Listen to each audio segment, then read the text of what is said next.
नमस्कार दोस्तों, उत्तर प्रदेश पेपर की 25 फटाफट बड़ी खबरों में आपका स्वागत है। अपने ज़िले का नाम कमेंट बॉक्स में ज़रूर बताइएगा मित्रों, ताकि अगली वीडियो में आपके ज़िले से संबंधित प्रमुख खबरों को शामिल कर सकूं। यूपी में कोरोना से 3 और मरे, 102 नए मरीज, 72 जिले प्रदेश के कोरोना की चपेट में आ गए हैं। प्रदेश में रविवार को 3 और कोरोना संक्रमित मरीजों की मौत हो गई है। इस तरह अब तक 79 मौतें हो चुकी हैं। उत्तर प्रदेश में कोरोना के 102 नए मरीज सामने आए हैं। इसमें अकेले मेरठ के ही 22 है। प्रदेश में कोरोना के मरीजों की संख्या 3,467 तक पहुंच गई है। इनमें तबलीगी जमात के 1,173 लोग शामिल हैं। प्रदेश में 72 जिले कोरोना से प्रभावित हो चुका है। रविवार को सोनभद्र जिला भी कोरोना संक्रमित हो गया है। रविवार को मरीज 154 ठीक होकर घर वापस चले गए हैं। अब तक 1,653 मरीज ठीक होकर घर वापस जा चुके हैं। कोरोना से अब तक सबसे ज़्यादा 24 लोगों की मौत आगरा में हुई है। इसके बाद मेरठ में 13 मौतें हुई हैं। मुरादाबाद में 7 मौतें हुई हैं। मेरठ में कोरोना के सर्वाधिक मरीज मिलने से हड़कंप। कोरोना से अब तक कानपुर में 6, मथुरा में 4, फिरोजाबाद में 4 और अलीगढ़ में 3 लोगों को जान से हाथ धोना पड़ा है। झांसी, नोएडा और गाजियाबाद में 2-2 मौतें हुई हैं। लखनऊ, अमरोहा, वाराणसी, बस्ती, बुलंदशहर, श्रावस्ती, बरेली, कानपुर देहात, मैनपुरी, बिजनौर, एटा और प्रयागराज में 1-1 मौतें हुई हैं। बीते 24 घंटे के दौरान आगरा में 13, लखनऊ में 5, गाजियाबाद में 9, कानपुर नगर में 7, वाराणसी में 1, मेरठ में 22, बुलंदशहर में 8, बस्ती में 1, फिरोजाबाद में 2, प्रतापगढ़ में 1, सहारनपुर में 1, बांदा में 2, मिर्जापुर में 3, रायबरेली में 1, बिजनौर में 1, मथुरा में 2, कासगंज में 3, संभल में 1, उन्नाव में 1, गोंडा में 1, एटा में 1, सुल्तानपुर में 1, श्रावस्ती में 3, बहराइच में 2, अयोध्या में 1, झांसी में 5, अमेठी में 1, फतेहपुर में 1, सोनभद्र में 1, फर्रुखाबाद में 1, अर्थात कुल 102 मरीज कोरोना संक्रमित पाए गए हैं 24 घंटे में। भारत में वायरस से 24 घंटे में 128 लोगों की मौत हो गई। अब तक कोरोना वायरस की कुल आंकड़ा 62,939 तक पहुंच गया है। वहीं 19,358 लोग कोरोना की जंग को जीत भी चुके हैं। देश में कोरोना रोगियों की संख्या थमने का नाम नहीं ले रहा है। बीते 24 घंटे के दौरान 3,277 नए मामले सामने आए हैं। वहीं 128 लोग इस दौरान मौत भी हो गई है। केंद्रीय स्वास्थ्य मंत्रालय द्वारा जारी आंकड़ों के अनुसार देश में कोरोना रोगियों की संख्या अब बढ़कर 62,939 तक पहुंच गई है, जबकि मृतकों का आंकड़ा 2,109 तक पहुंच गया है। बीते 24 घंटे के दौरान 1,511 लोग स्वस्थ भी हुए हैं। इस दौरान कोरोना से जंग जीतने वाले लोगों की संख्या भी 20,000 के करीब यानी 19,358 तक पहुंच गई है। करीब 30% लोग स्वस्थ हुए हैं, जबकि देश के विभिन्न अस्पतालों में 41,472 मरीज का इलाज चल रहा है। महाराष्ट्र के हालत खराब। 2 राज्य महाराष्ट्र और गुजरात में कोरोना की मौत तेजी से बढ़ रहा है। इस राज्यों में संक्रमितों का आंकड़ा भी लगातार बढ़ रहा है। महाराष्ट्र में अब तक 779 मौतें हो चुकी हैं, जो कुल मौतों के 1/3 से भी ज़्यादा है। 3 राज्यों में 100 मौतें, 3 और राज्यों में कोविड से मौतों की संख्या 100 से अधिक हो चुकी है। मध्य प्रदेश में 215, बंगाल में 171, गुजरात में 106 लोगों की मौत हुई है। इस 5 राज्यों में ही कुल 1,743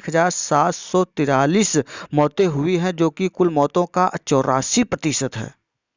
10 राज्यों में 24 घंटे से नहीं मिला केस।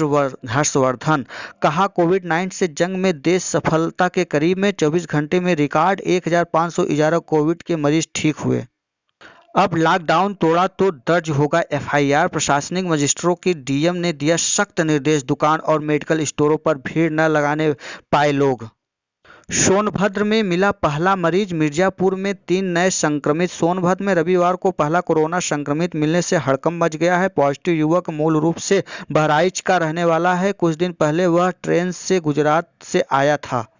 राहत, 12 मई से 15 शहरों के लिए ट्रेन बुकिंग आज से स्टार्ट हो जाएगी। कल से ट्रेन चलना शुरू हो जाएगा। रेलवे ने कहा, राज्यों की जरूरतों के अनुसार श्रमिक स्पेशल में चलेंगी। 366 श्रमिक स्पेशल ट्रेन से 4 लाख प्रवासी घर पहुंचेंगे। 20,000 को कोविड-19 केयर सेंटर बनाए गए हैं। रेलवे बारी बारी से यात्री ट्रेन शुरू करेगा। ये ट्रेन दिल्ली से शुरू होकर और देश के अलग अलग स्टेशनों तक जाएगी।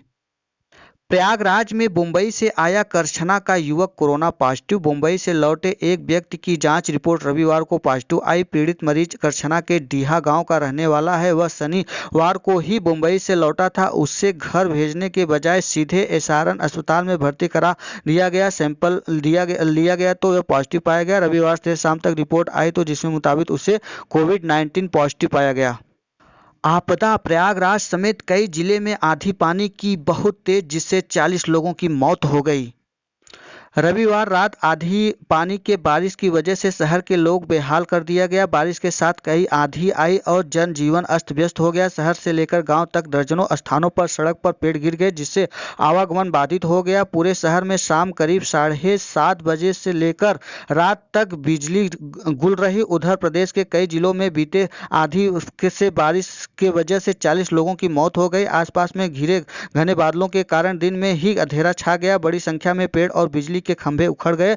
लखनऊ में 2 लोगों की जान गई। मौसम निदेशक जेपी गुप्ता के अनुसार अगले 2 दिन पूरे प्रदेश में तेज आंधी और गरज चमक के साथ बारिश होने के आसार है। तीसरे दिन पश्चिम यूपी में छिटपुट बारिश हो सकती है। कहीं कहीं ओले से भी पड़ सकते हैं। मध्य पाकिस्तान के ऊपर केंद्रीय पश्चिमी विक्षोभ और चक्रवाती दबाव की वजह से मौसम में यह बदलाव हुआ है।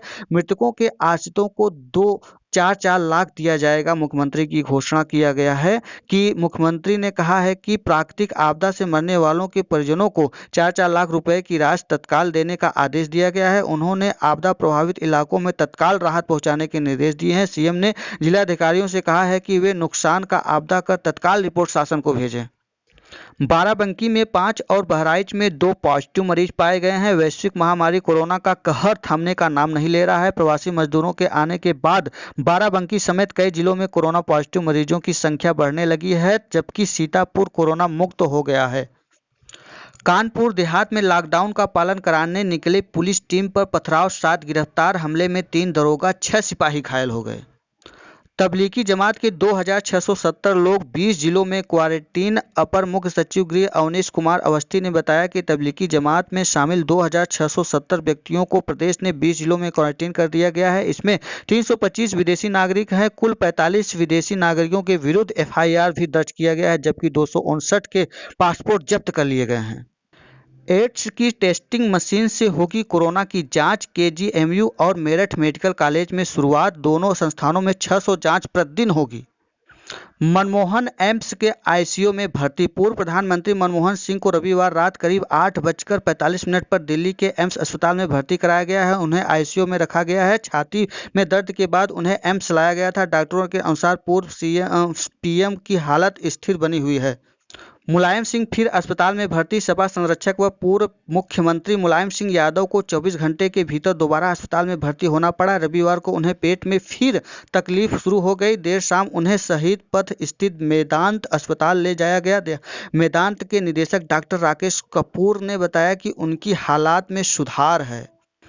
मोदी मुख्यमंत्रियों से आज बात करेंगे। कोरोना संक्रमण को लेकर प्रधानमंत्री नरेंद्र मोदी सोमवार को राज्यों के मुख्यमंत्रियों के साथ अहम बैठक करेंगे। बैठक में विभिन्न राज्यों में संक्रमण की स्थिति और तीसरे चरण के लॉकडाउन की बात की रणनीति पर विचार किया जाएगा। बैठक में सभी राज्यों के मुख्यमंत्री अपने विचार रखेंगे और समग्र रणनीति बनाने की जाएगी।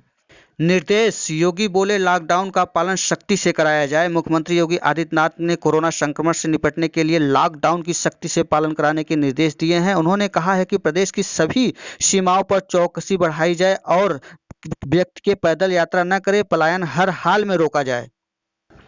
कोरोना के गंभीर मरीजों की दर देश में पहले से आधी। स्वास्थ्य मंत्रालय ने आंकड़ों के अनुसार मरीजों की स्थिति में लगातार सुधार हो रहा है।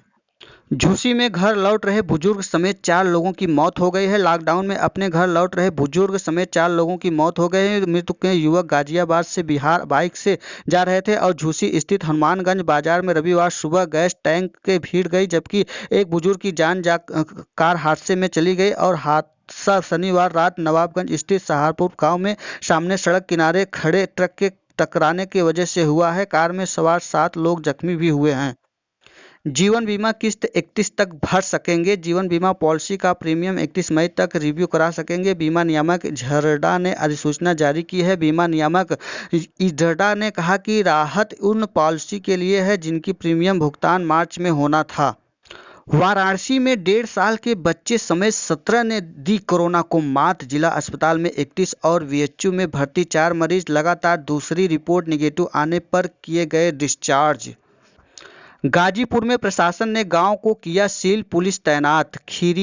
खिजीरपुर गांव सील होने के बाद चक्रमण करने के नंदगंज थानाध्यक्ष राकेश त्रिपाठी व गांव से सैनिटाइज कराना कर्मचारी। स्वास्थ्य विभाग की टीम करेगी ग्रामीण की थर्मल स्क्रीनिंग। प्रशासन ने गांव की गलियों को कराया सैनिटाइज। मुंबई से बाइक चलाकर 5 मई की रात नंदगंज क्षेत्र के खिजीरपुर निवासी के सैंपल जांच की रिपोर्ट में पॉजिटिव आने के बाद जिला प्रशासन की ओर से गांव को सील कर दिया गया है। वहीं आसपास के इलाकों के भी लोगों का स्वास्थ्य विभाग की ओर से स्क्रीनिंग करने की तैयारी चल रही है। जिला प्रशासन इसके साथ रहने वाले लोगों के पल पल की जानकारी रख रही है। साथ ही इन गांव के गलियों के सैनिटाइज किया जा रहा है। कोरोना वायरस संक्रमण फैलाने पर अंकुश लगाने के लेकर स्वास्थ्य विभाग की ओर से लगातार क्षेत्र को चिन्हित लोगों को जांच कराई जा रही है, जिससे समय रहते ही महामारी के निपटा जा सके। गोरखपुर के जांच रिपोर्ट में पॉजिटिव आने के बाद जिला प्रशासन की ओर से गांव को सील कर दिया गया है। वहीं गांव की गलियों को सैनिटाइज किया गया है। गांव के पुलिसकर्मी तैनात कर दिए गए हैं। जिला प्रशासन की ओर से